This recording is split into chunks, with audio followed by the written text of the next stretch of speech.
هو الذي أرسل رسوله بالهدى ودين الحق ليظهره على الدين كله وكفى بالله شهيدا. أشهد أن لا إله إلا الله وأشهد أن محمدا رسول الله.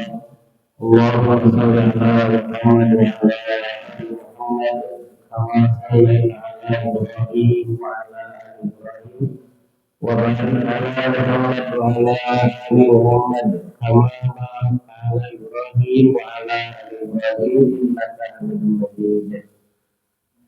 قال الله تعالى في القرآن الكريم أعوذ بالله من الشيطان الرجيم بسم الله الرحمن الرحيم.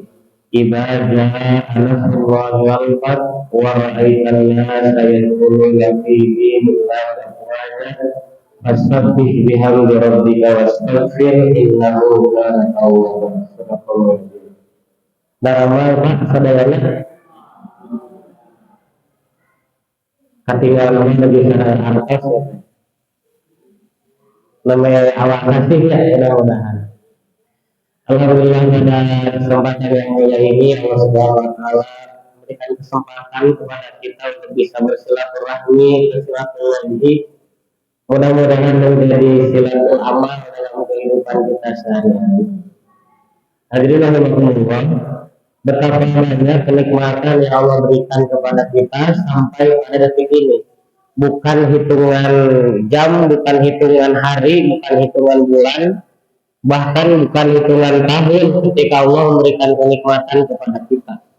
Tetapi setiap detik per sekunnya Allah Subhanahu wa taala memberikan kenikmatan kepada kita. Maka di dalam Quran surat An-Nasr ada pesan yang disampaikan oleh Allah Subhanahu wa taala tentang nilai ketauhidan kita kepada Allah Subhanahu wa taala. Bagaimana Allah Subhanahu wa taala menyampaikan kepada kita pada ayat pertama Allah menyampaikan idza jaa nasrullahi wal fath. Quran surat An-Nasr ini adalah bentuk kabar gembira serta kabar yang menyedihkan bagi kaum muslimin. Kabar gembiranya adalah ketika Allah Subhanahu wa taala membuka Al-Qur'an dengan kalimat idza dalam beberapa tafsir, maka itu menunjukkan prediksi yang akan terjadi. Sehingga Nabi menganggap bahwa akan datang kemenangan, akan datang kesuksesan dan Mekah akan bisa dibebaskan oleh Allah Subhanahu wa taala. Tetapi kabar yang membuat sedihnya adalah tugas kerasulan Nabi telah terhenti. Maka Abu Bakar As-Siddiq menyampaikan kepada Rasul, "Ya Rasul, setelah kejadian ini apakah engkau akan pulang kepada Allah Subhanahu wa taala?" Maka Rasul menjawab, "Ya." Maka turunnya surat An-Nasr adalah hadirnya kabar gembira dan juga kabar menyedihkan bagi kaum muslimin. Di ayat pertama Allah Subhanahu wa taala menggambarkan kepada kita bahwa idza jaa nasrullahi wal fath, apabila telah datang pertolongan Allah dan kemenangan. Ternyata syarat daripada al-fath, syarat daripada kemenangan, syarat daripada kesuksesan, syarat daripada keberhasilan adalah nasrullah. Bukan karena kita, bukan karena dia, bukan karena mereka, tetapi karena nasrullah. Futuh Mekah hadir bukan karena kehebatan para sahabat, tetapi karena nasrullah, karena pertolongan Allah. Kita pernah mengenal kisah Khalid bin Walid yang dicopot jabatannya oleh Umar bin Khattab hanya karena para sahabat dan kaum muslimin ketika akan berperang bertanya, siapakah pemimpin peperangan kali ini? Khalid bin Walidkah atau bukan? Khalid bin Walidkah atau bukan? Karena kalaulah peperangan senantiasa dipimpin oleh Khalid bin Walid, maka peperangan kaum muslimin akan dimenangkan oleh kaum muslimin. Maka melihat kondisi Umar pun kemudian mencopot jabatan Khalid bin Walid tanpa sebab. Karena apa? Karena telah menghilangkan nasrullah di hadapan Allah Subhanahu wa taala. Karena menganggap bahwa perang itu dimenangkan karena pemimpinnya adalah Khalid bin Walid. Maka hilang ketauhidan saat itu dari kaum muslimin. Begitupun ketika Nabi kita menyampaikan bahwa ini bukan karena saya. Ketika perang Badar pun Nabi menyampaikan sakinah, bahwa bukan karena kehebatan kita, jumlah pasukan kita sangat sedikit, pasukan musuh sangat banyak, tetapi kenapa kaum muslimin menang? Karena nasrullah, karena pertolongan dari Allah Subhanahu wa taala. Sehingga tugas kita Pak sebagai manusia adalah menjadi manusia yang pantas untuk ditolong Allah. Kenapa kita belum mendapatkan al-fat? Kenapa kita belum mendapatkan kesuksesan? Kenapa kita belum mendapatkan keberhasilan? Pertanyaannya adalah apakah kita telah pantas untuk mendapatkan nasrullah? Terus pantas baca orang pengen nasrullah ya? Aduh cenah itu. Ternyata setingkat Nabi saja menyampaikan kepada para sahabat serta kaum muslimin yang direkam oleh Allah Subhanahu wa taala, tiada lain kemenangan adalah adanya nasrullah, adanya pertolongan dari Allah. Begitupun kita, keberhasilan lembaga kita, keberhasilan organisasi kita, keberhasilan keluarga kita, bahkan keberhasilan pribadi kita, itu bukan karena karya kita, tetapi adanya nasrullah, adanya pertolongan dari Allah Subhanahu wa taala. Idza jaa nasrullahi wal fath. Apabila telah datang pertolongan Allah dan kemenangan. Kita bertanya, kenapa keluarga saya belum berhasil? Kenapa saya belum sukses? Mungkin pesan dari Allah, sudahkah kita pantas mendapatkan nasrullah atau belum? Dan tugas kita adalah menjadi hamba, menjadi manusia yang pantas untuk ditolong oleh Allah. Dan untuk mendapatkan nasrullah, Allah Subhanahu wa taala menyampaikan apa cara untuk mengundang pertolongan Allah. Tiada lain adalah lau anfaqta ma fil ardi jami'an. Ternyata untuk mengundang daripada nasrullah dengan cara jami'an, dengan cara berjamaah, bersama-sama. Segerombolan domba dia akan selamat ketika dia bersama-sama, tidak memisahkan diri. Kita pernah mengenal kisah bagaimana gerombolan domba yang kehausan, kemudian pimpinannya menyampaikan jangan dulu. Tetapi karena ketidaksabaran, seekor domba kemudian lari ke sungai dan dia minum. Lawan dari itu kemudian musuh memangsa dirinya. Karena kecelakaan ketika seorang manusia mundur dari jamaah. Maka untuk mengundang nasrullah, bagaimana kita berjamaah dalam kehidupan kita sehari-hari, dan itu diajarkan oleh Allah ketika kita ibadah di masjid.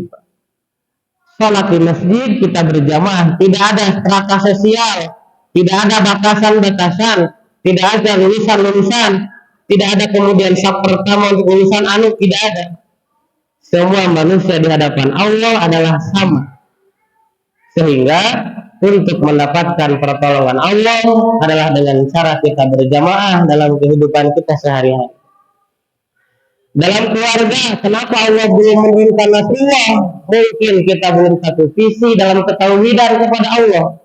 Mungkin belum satu tujuan dalam ibadah kepada Allah. Maka para ulama menyampaikan, kalau ada seorang tetangga yang meninggal, hendaknya engkau bersedih. Kenapa? Karena takut ketika Allah bertanya kepada engkau, sudahkah dakwah engkau sampai kepada tetangga engkau? Sudahkah cara ibadah yang benar sampai pada tetangga engkau? Eta-eta tangga Pak. Bagaimana ketika ada keluarga kita yang meninggal, ditanyakan sudahkah sampai dakwah kita kepada anggota keluarga kita oleh Allah Subhanahu wa taala.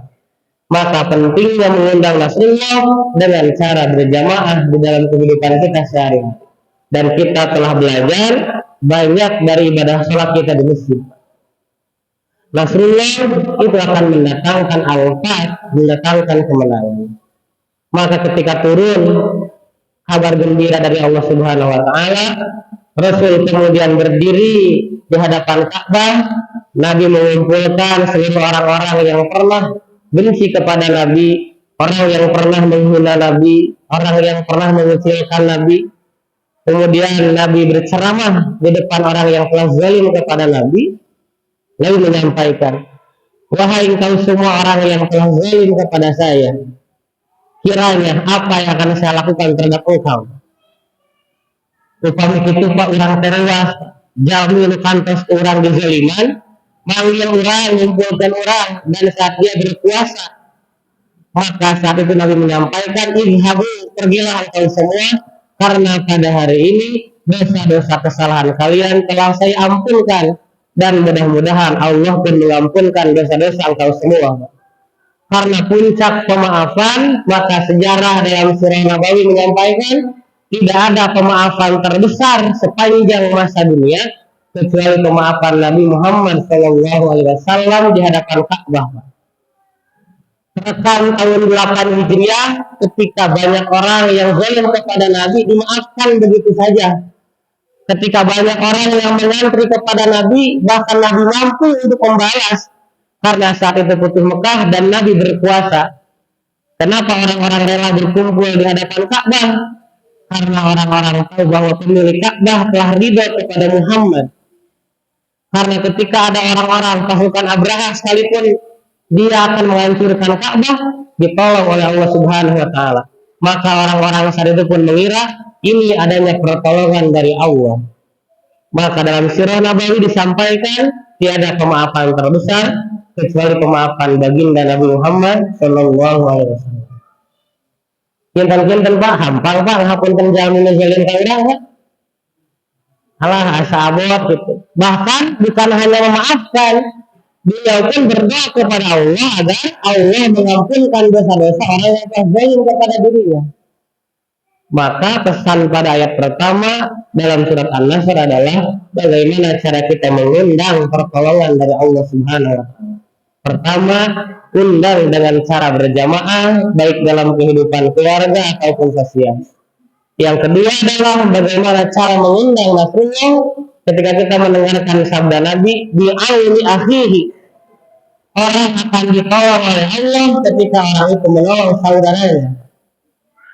Ketika ada orang yang memerlukan, ada orang yang membutuhkan, maka kita membantu. Ada orang yang membutuhkan pertolongan kita bantu.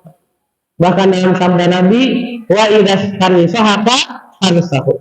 Apabila ada orang yang meminta nasihat dari engkau, maka nasihatilah. Ini pertanda bahwa tolonglah saudara kita, maka Allah pun akan menolong kita. Sebab bi'auni akhihi, syarat untuk ditolong Allah adalah kita menolong hamba-hamba Allah Subhanahu wa taala. Kalau kita catat Pak, sudah berapa orang yang kita tolong hari ini? Sudah berapa orang yang sudah kita tolong 1 bulan ini? Sudah berapa orang yang telah kita tolong 1 tahun ini? Maka itu menentukan Allah menurunkan nasrullah kepada kita. Karena mustahil Allah menolong kita sementara kita tidak menolong hamba-hamba Allah. Dan bahkan Allah akan menolong hamba yang menolong agama Allah Subhanahu wa taala. Banyak orang-orang Quraisy saat itu tidak ikut kepada Nabi, tidak bertaslim bermusyahadah kepada Nabi, tetapi ketika Nabi dihina, ketika Tuhannya dihina, mereka marah. Karena mudah-mudahan dengan itu Allah mengampunkan dosa-dosa mereka. Maka tolonglah hamba-hamba Allah dengan sekuat tenaga kita.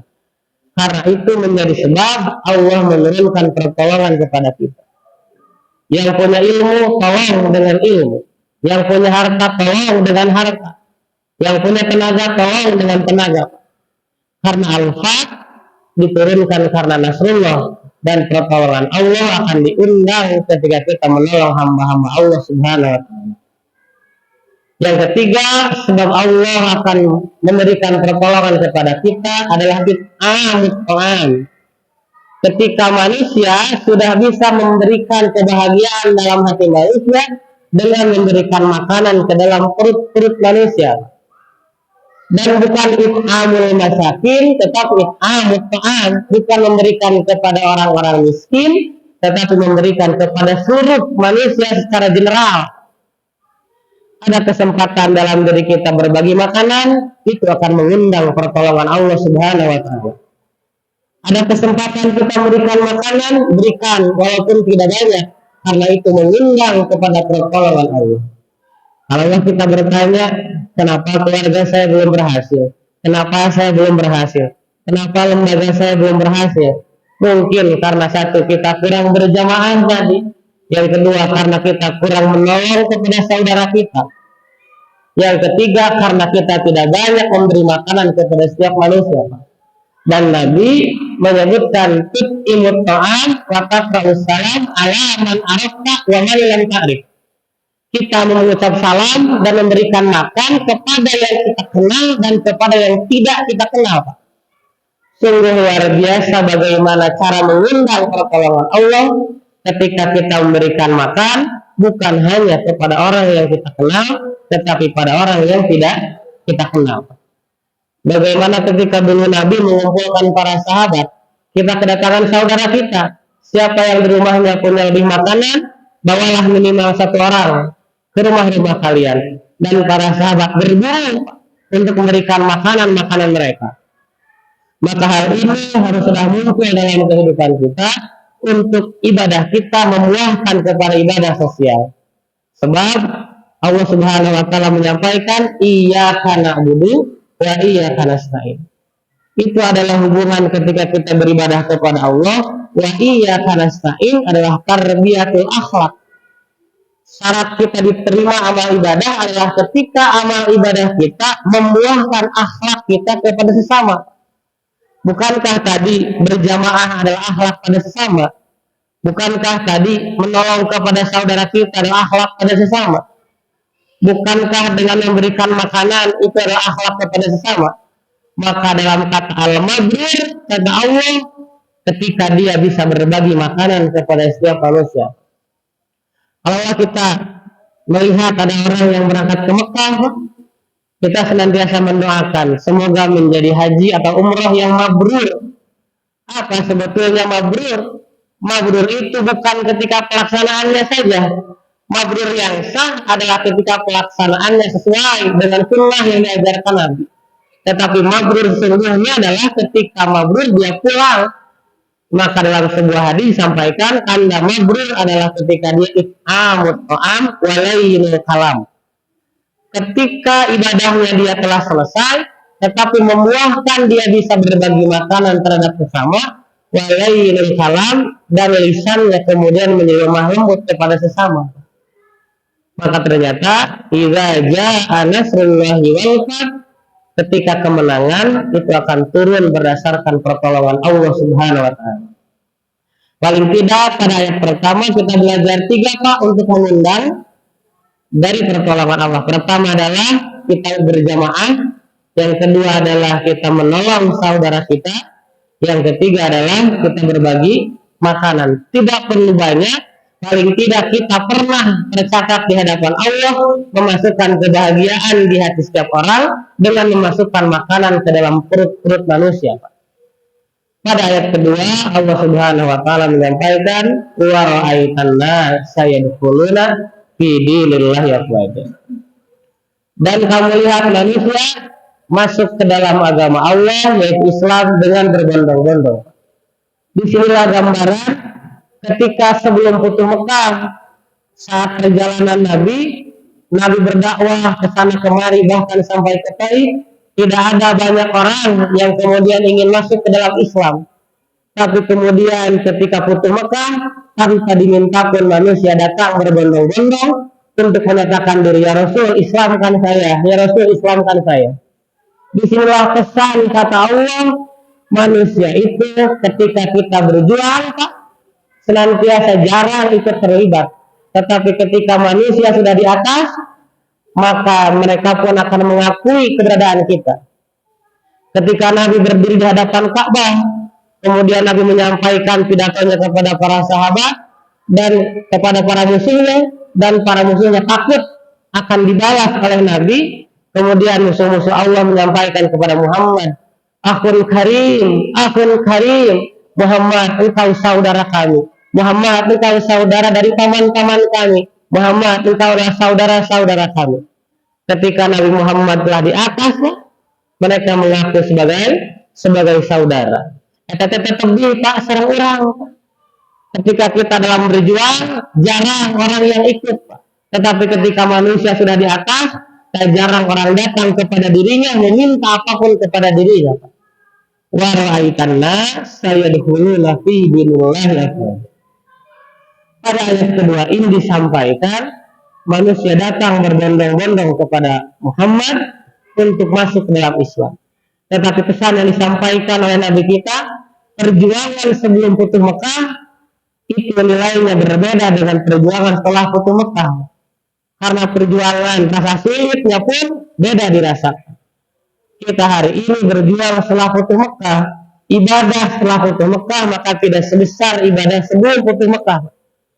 Karena bagaimana ketika sebelum Futuh Mekah, perjuangan para sahabat untuk mendeklarasikan Islam kepada seluruh dunia sangat sulit. Maka tugas kita hari ini adalah bagaimana menjaga agar afwajan. Kenapa afwajan? Karena yang afwajan artinya adalah berbondong-bondong, bersama-sama. Bukan perorangan yang datang kepada Nabi, tetapi berbondong-bondong berkelompok datang kepada Nabi. Mereka menyatakan kepada Nabi, saya ingin masuk ke dalam Islam. Saya ingin masuk ke dalam Islam. Fi dinillah. Masuk ke dalam agama Allah dengan sempurna. Di sinilah letak di mana Allah berpesan kepada kita bahwa pendidikan itu tadarruj, bertahap. Untuk mencapai satu kesuksesan, ternyata banyak perjalanan yang dilalui. 23 tahun perjalanan Nabi sampai kemudian Mekah menjadi Mekah al-Mukarramah, Madinah menjadi Madinatul Munawwarah. Perjalanan yang sangat panjang. Begitupun dengan perjuangan kita dalam kehidupan kita sehari-hari. Untuk mencapai pada titik kesuksesan, untuk mencapai pada titik keberhasilan, tentu hal ini sangat sulit dan banyak waktu yang kita lalui. Maka tugas kita hari ini adalah bagaimana bersyukur dan menikmati atas karunia yang Allah berikan kepada kita. Hadirin rahimakumullah, sekecil apapun fasilitas dunia yang Allah berikan kepada kita pasti akan dimintai pertanggungjawaban. Sekecil apapun yang Allah berikan kepada kita, yang Allah titipkan kepada kita, akan dimintai pertanggungjawaban di hadapan Allah. Sungguh begitu berat ketika manusia memegang amanah dan kemudian tidak bisa menjalankannya dengan baik. Maka Nabi kita pada ayat yang kedua menerima orang-orang yang datang kepada Nabi untuk masuk kepada Islam dengan berbondong-bondong. Tetapi Nabi tidak sedikit pun menyampaikan kepada orang-orang itu atau kemana lain gitu, Pak. Tetapi Nabi bersyukur bagaimana orang-orang datang kepada Nabi ingin berislam. Maka pada tahun 8 Hijriah saat di Madinah, Nabi membawa 1000 pasukan dari Mekah. Tahun 9 Hijriah kemudian Nabi ada peperangan namanya Perang Hunain. Di saat itu kemudian kasratukum, jumlah mereka lebih banyak daripada kaum muslimin, dan pada akhirnya dimenangkan dengan kaum muslimin. Maka kalimat yang sama disampaikan oleh para sahabat, itu adalah karena karya Nabi, karena karya para sahabat. Maka Nabi mengingatkan kepada kejadian Futuh Mekah, ini adalah idza jaa nasrullahi wal fath. Karena pertolongan dari Allah Subhanahu wa taala. Teman-teman sekalian, apapun yang kita dapatkan hari ini, fasilitas dunia yang kita dapatkan hari ini, kesempatan beribadah yang kita dapatkan hari ini, hidayah yang kita dapatkan hari ini, itu adalah nasrullah, pertolongan dari Allah Subhanahu wa taala. Kalau kita berpikir berapa puluh tahun ke belakang, mungkin kita berada di jalan yang kurang benar, tetapi Allah diantarkan hidayah kepada diri kita, maka itu bukan karena karya kita, tetapi karena nasrullah. Maka pada ayat yang ketiga Allah Subhanahu wa taala menyampaikan, fasabbih bihamdi rabbika wastaghfir innahu kana tawwaba. Kenapa kata para sahabat harus bertasbih kepada Allah? Kenapa harus menyucikan Allah?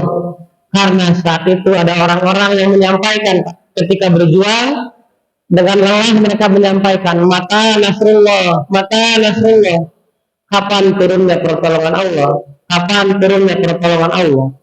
pada perang Khandaq tahun ke-5 Hijriah para sahabat menyampaikan, ya Rasul, jumlah kita telah sedikit, telah banyak orang yang syahid, perbekalan kita telah sedikit, bagaimana kalau kita pulang saja? Kemudian Nabi menyampaikan, kita lelah boleh, tetapi visi kebesaran Islam tidak boleh hilang dalam diri kita. Maka bertanya para sahabat, mata nasrullah, kapan ya Rasul turun pertolongan Allah? Mata nasrullah, kapan turun pertolongan Allah? Maka kata Allah, fasabbih bihamdi rabbika wastaghfir. bertasbih dan beristighfar kepada Allah. Karena apa?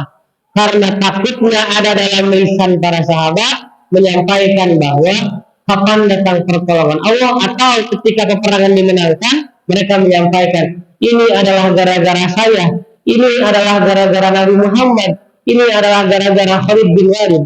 Maka fasabbih, termasuk kita Pak, kalau kita mendapatkan fasilitas dunia dari Allah, kemudian mendapatkan kesenangan ibadah kepada Allah, lantas kita menyampaikan ini adalah berkat saya, ini adalah berkat dia, ini adalah berkat mereka, tentu kita perlu fasabbih bihamdi rabbika wastaghfir. Keberhasilan kita, keberhasilan keluarga kita bukan karena kita. Hebatnya kita, hebatnya keluarga kita pasti adanya nasrullah. Tentu ada ikhtiar kita, tetapi adapun kita ikhtiar, Allah tidak mengizinkan dengan pertolongan Allah, maka tidak akan turun kepada kita. Sebagaimana rezeki yang kita dapatkan setiap hari dengan jalan yang halal atau dengan jalan yang haram, kita pasti akan mendapatkan segitu Pak. Kita akan mendapatkan dengan jumlah yang telah ditetapkan. Orang-orang yang mengejar harta dengan jalan yang haram, adapun dia mengejar dengan jalan yang halal, itu pun pasti dapat nilai segitu. Karena rezeki itu dengan jalan yang halal atau dengan yang haram nilainya sama. Yang membedakannya adalah keberkahan di hadapan Allah Subhanahu wa Ta'ala. Kalau hari ini kita mendapatkan rezeki yang banyak dalam ukuran harta, kita sampaikan ini adalah berkat nasrullah, berkat pertolongan Allah. Kalau ada keluarga kita yang sakit, kemudian sehat kembali, sampaikan tiada lain adalah dengan nasrullah, dengan pertolongan Allah.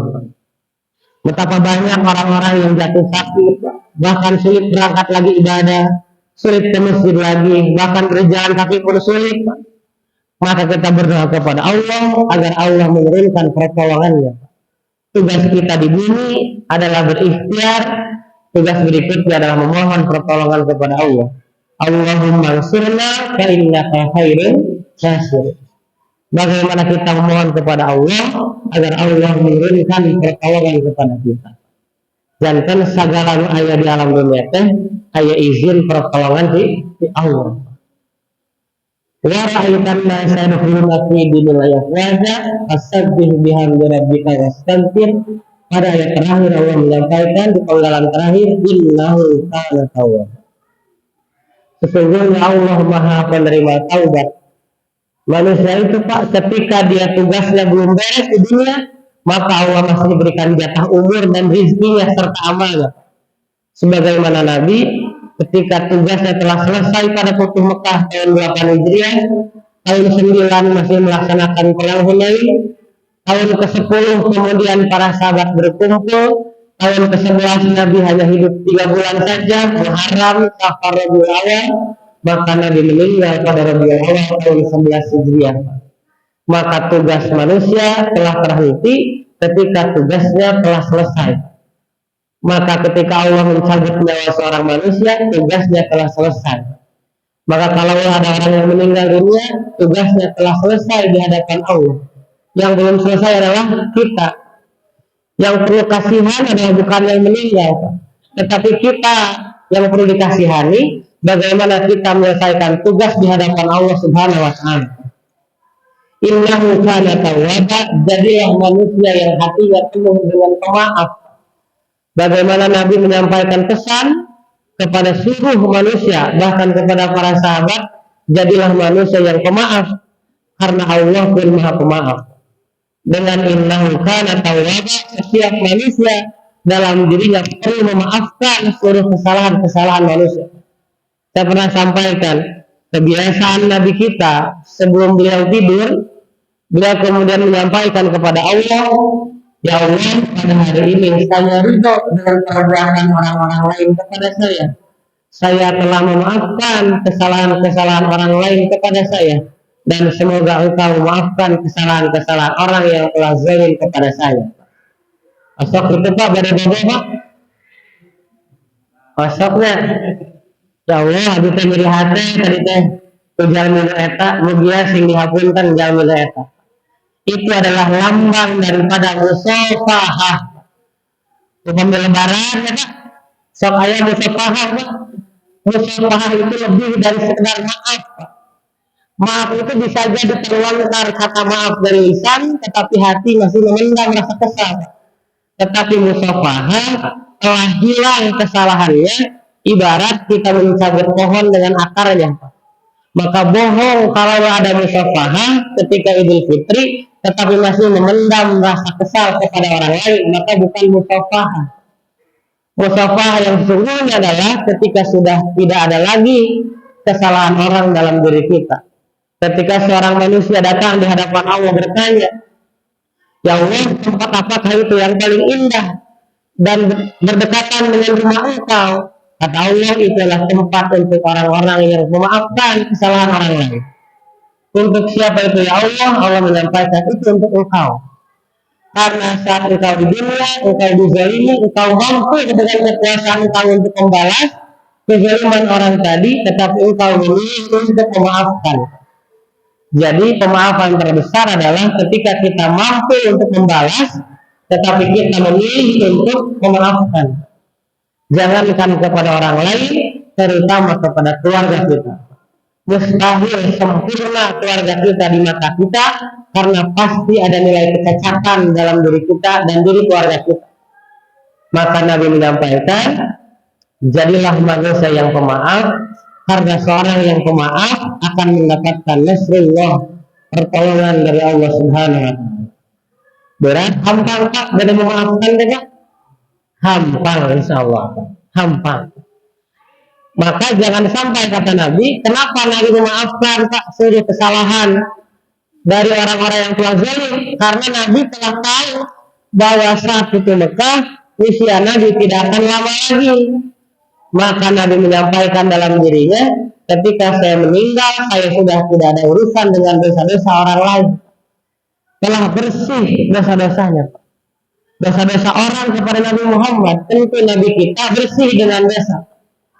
Langki Pak mengambil sahabat Nabi, orang yang teh kesalahan itu kaurang dari Nabi mah bagaimana agar Allah memaafkan kesalahan orang lain kepada dirinya, sehingga tidak ada dosa ketika Nabi meninggal, tidak meninggalkan dosa-dosa yang pernah diperbuat oleh orang-orang yang pernah zalim kepada Nabi. Hadirin rahimakumullah, maka surat An-Nasr ini paling tidak mengajarkan kepada kita bagaimana seluruh kehidupan kita ada campur tangan dari Nasrullah, pertolongan dari Allah Subhanahu wa Ta'ala. Bahkan kita berangkat ke tempat ini Pak, hujan, licin, kemudian kita tepat hadir di masjid ini, tiada lain adalah adanya Nasrullah, pertolongan dari Allah Subhanahu wa Ta'ala. Bukan karena kehebatan kita, bukan karena kesolehan kita. Termasuk hari ini kita dianggap baik, kita dianggap soleh, kita dianggap berhasil, kita dianggap hebat, itu bukan karena kehebatan kita, tetapi karena adanya Nasrullah, pertolongan dari Allah Subhanahu wa Ta'ala. Jangan Pak upama yang memuji, Bapak melihat hebat pisan. Ucapkan alhamdulillah, semuanya berkah Nasrullah. Kalau mungkin kan dipuji itu orang lain, ini aku untuk kami mah ya, luar biasa untuk kita. Maka kita perlu tasabih bihamdi rabbika wastaghfir. Terakhir Pak, terakhirnya berarti cara beres. Allah Subhanahu wa Ta'ala menyiratkan pesan dalam surat An-Nasr. Sebelum surat An-Nasr adalah surat apa? Pura-pura hilang apa? Surat Al-Kafirun. Setelah surat Al-Kafirun, maka surat Al-Asr, surat An-Nasr di dalam urutan mushaf. Itu menandakan bahwa ketika masa kesulitan manusia, ketika masa sulit manusia datang, Nabi dihina, Nabi kemudian dilukai, bahkan Nabi sempat ditawari, berhentilah dakwah agar kaum kami kemudian satu hari menyembah kepada Tuhan Engkau, dan satu hari kaum menyembah kepada Tuhan kami. Bahkan ketika orang-orang kafir Quraisy tidak bisa menzalimi kepada Nabi, maka berpindah menyiksa kepada para sahabat. Tetapi para sahabat semakin disiksa, semakin bertambah keimanannya. Maka mengajukan pernyataan bagaimana kalau ibadahnya satu hari. menunjukkan ketika manusia mengalami kesulitan dalam hidup, Allah akan hadirkan al-fat dalam dirinya. Allah hadirkan keberhasilan dalam dirinya. Sebagaimana kita tahu, setelah surat Al-Lail adalah surat Ad-Duha. Al-Lail adalah gambaran, kata Nabi, ketika Nabi dicaci maki oleh kaum kafir, Allah telah benci kepada Muhammad. 2 hari Nabi kita tidak tahajud, 2 hari terhenti wahyu Allah, karena Allah telah benci kepada Muhammad. Ketika keterpurukan datang kepada Nabi, kemudian Nabi dihibur dengan surat Ad-Duha, Wad-Duha wal laili idza saja, dengan solusi wal laili idza saja, dan masalah-masalah yang ke belakang itu telah dibereskan. Maka lail, malam itu adalah gambaran kesukaran dalam hidup. Maka duha adalah cerah, yang mana itu adalah solusi keberhasilan dalam hidup kita. Bapak, upami orang ayeuna menuju lail, kondisi lail atau kondisi kafir, kondisi kesulitan dalam hidup kita, ekonomi, kesehatan, keterpurukan dalam hidup kita, percayalah ini waktu malam, tak lama lagi berselang waktu duha.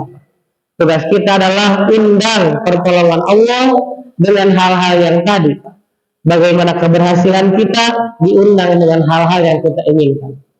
Kita berdoa kepada Allah, semoga Allah menghadirkan pertolongan kepada kita semua. A'udzubillahi minasyaitonir rajim. Bismillahirrahmanirrahim. Astaghfirullahaladzim. Astaghfirullahaladzim. Astaghfirullahaladzim.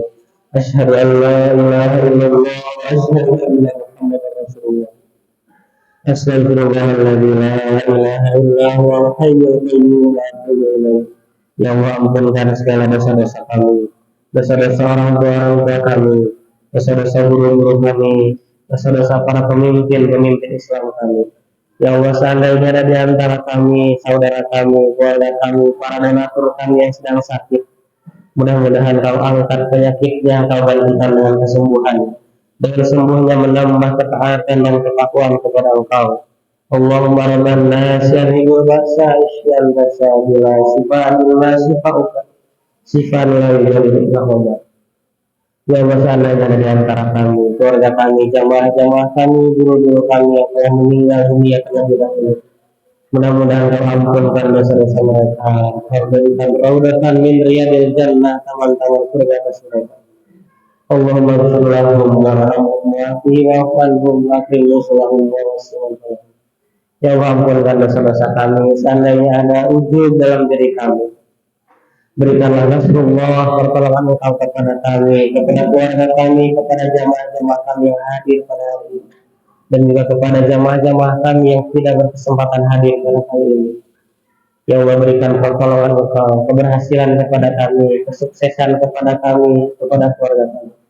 Rabbana zalamna anfusana wa illam taghfir lana wa tarhamna lanakunanna minal khasirin. Ya Allah, kami merasa zalim kepada Engkau. Ampunkanlah kezaliman kami, karena tanpa ampunan dari Engkau kami menjadi manusia yang rugi. Rabbana taqabbal minna innaka antas samiul alim. Ya Allah, terimalah amal-amal ibadah kami, karena kami tidak pernah tahu amal-amal mana yang Kau terima dan sampai kepada Engkau. Ya Allah, sehatkanlah jamaah-jamaah kami, berkahilah rizki-rizki mereka, berkahilah keberkahan keluarga-keluarga mereka, soleh dan solehahkanlah keluarga-keluarga mereka. Subhana rabbika rabbil izzati amma yasifun wa salamun alal mursalin walhamdulillahi rabbil alamin. Alhamdulillah. Alhamdulillah.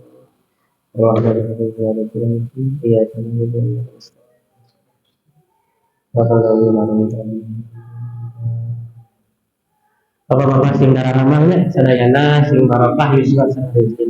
Assalamualaikum warahmatullahi wabarakatuh.